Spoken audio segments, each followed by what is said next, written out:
Hi, it's Phil. I'm going to tell you about why I think you should be playing what I call tune-up gigs as a DJ. So what's a tune-up gig? Well, it's a small practice DJ gig, or maybe a couple, that you play leading up to a main gig, to something that you are planning, that you're really looking forward to. And this is especially for beginner DJs, for DJs who are just learning this game. So a great example is Ryan, who's one of our students. I'm looking at our student feedback from one of our courses right at the moment, and Ryan says this: my next big DJing goal is to be able to master key DJ techniques for effortlessly mixing genres like EDM, house, drum and bass, trance, rock, alternative, and indie. I'm aiming to practice and refine these skills at house parties and eventually secure gigs at my local club. And Ryan goes on to say, I want to play out at a local club in 9 months' time, give or take.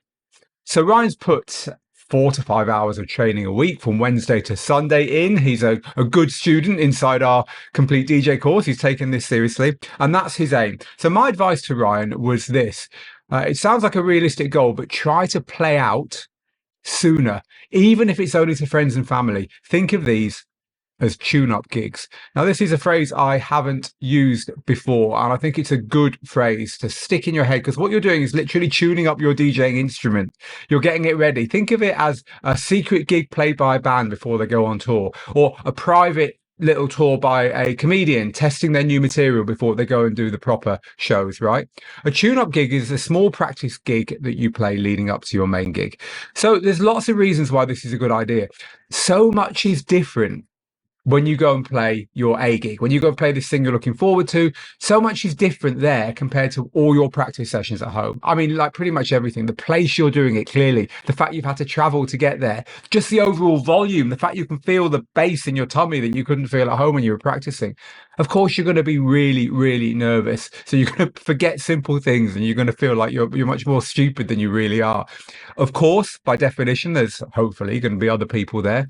Your expectations of what you're going to achieve are going to be so much higher. But it's little things like the position of the gear, the fact that you are now not staring at a wall with your gear set up on a computer desk. And in fact, the place where there's no one else is behind you, and in front of you, there's this great space full of people. This is all going to completely do your head in if you've got absolutely no experience of doing that. In other words, if you've gone from home to a game straight away without anything in between. And that's why tune-up gigs are a really good idea.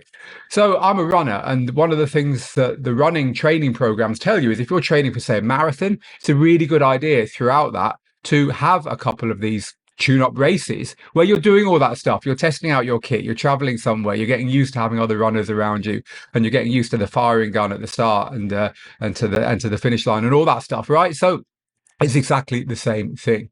So how do you do it?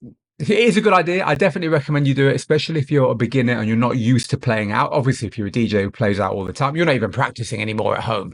Your practice sessions are your gigs, etc., etc. I'm not talking to you. I'm talking to people who are just getting into this.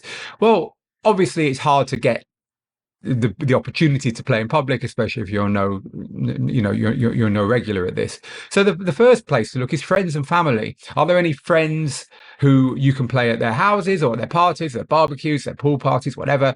Anyone's got a birthday coming up that you can just offer your services for free to? It's just the point of taking your gear somewhere else and setting it up. It's playing at the same time of night you're going to be playing at this gig instead of practicing after work and stuff like that. It's playing the same length of time you're going to be playing at the gig. Another thing that the marathon training programs for runners tell you is do a run that's the same length as your A event.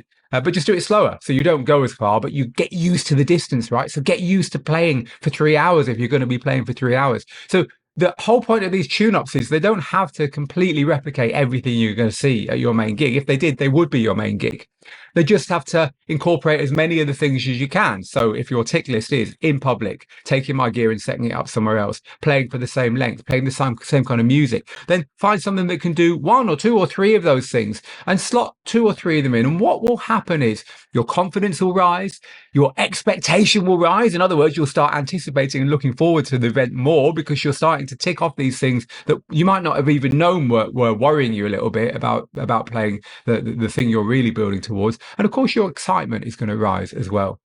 So if you're a new DJ, if you're learning to DJ, if you're planning on playing a big gig in a few months' time, then please let me know what you're now hopefully planning on doing. Let me know your ideas of things that you can slot in to use as tune-up gigs. And of course, if you're watching this having done all this, I'd love to know what you did. What you share underneath in the comments could really help our DJs who are coming up behind you and who haven't done this kind of thing. You know, what tune-up gigs have you played? How did they help you? Have you got anything else you want to add? So please do that underneath. If you're interested in why we put so much of our effort into educating DJs about playing out, performing, not just doing it behind closed doors, then do take a look at our book, Rock the Dance Floor, the global bestseller on how to DJ. And in the book, we do talk about the 5 areas of DJing, which are gear, the geeky stuff, music.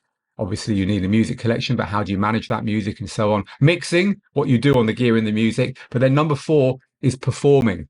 In other words, we want to get you to that 4th one, performing as quickly as possible. There's no point being stuck in this loop where you're playing your music on the gear, but you're never actually doing it in front of other people. You don't learn about DJing in that way. We've got to get you to number 4, which is why I think what Ryan was saying is so good. He has got his aim. However, these tune-up gigs on the way are going to get you to number 4 kind of quicker, but also they're going to mean when you really get to the performance that matters, you're going to be that much more tuned up for it. And by the way, number 5 is success. That's where we teach you what to do once you've done that first gig, because trust me, when you have, you're going to want to do another one. So success is where we talk about all the places you can go from there. So thank you for watching. Again, share underneath your tune-up gigs ideas or ones you've done, and I'll see you again very soon. Meanwhile, get good, get out there and make the moments.